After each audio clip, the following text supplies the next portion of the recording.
Olá pessoal, bem-vindos e bem-vindas ao meu canal. Eu sou a Tia Pati. Estou muito feliz em tê-los aqui. Vamos aprender uma música nova. E a turminha aí que me acompanha, as crianças. Vamos fazer gestos com a Tia Pati?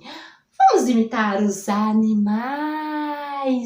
Estamos trabalhando os animais e os seus sons.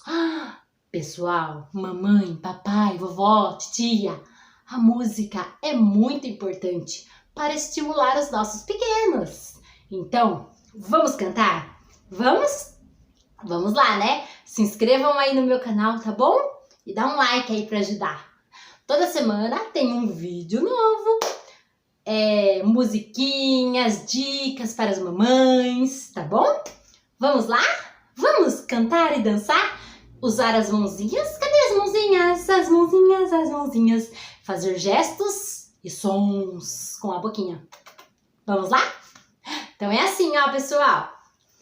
Cavalinho faz assim. Pocotó, pocotó, pocotó, pocotó. A pipoca estoura assim. Ploc, ploc, ploc, ploc. Gosto de beijinho assim. Mas agora eu vou fazer com a bochecha assim. Que legal, né? Vamos de novo? Cavalinho faz assim. Pocotó, pocotó, pocotó, pocotó. A pipoca estoura assim.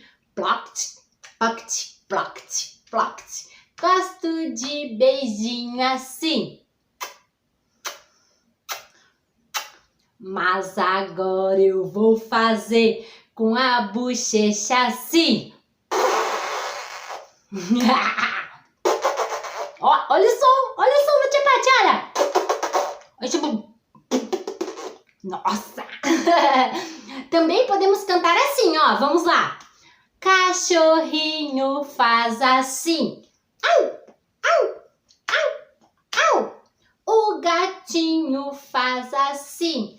Miau, miau, miau. A galinha faz assim. Cocó, cocó, cocó, cocó.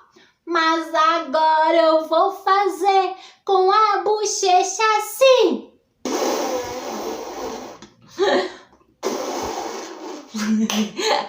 Gostaram? Gostaram, turminha? Aí também podemos colocar os outros animais, né? O sapinho. O sapinho faz assim. Rabbit, rabbit, rabbit, rabbit. A cobrinha faz assim. O galo canta assim. Cococoricó, cococoricó. Mas agora eu vou fazer com a bochecha assim. E é isso. Vocês podem criar, inventar, colocar muitos animais aí, né? Legal? Espero que vocês tenham gostado. Eu adorei, hein? Um beijo!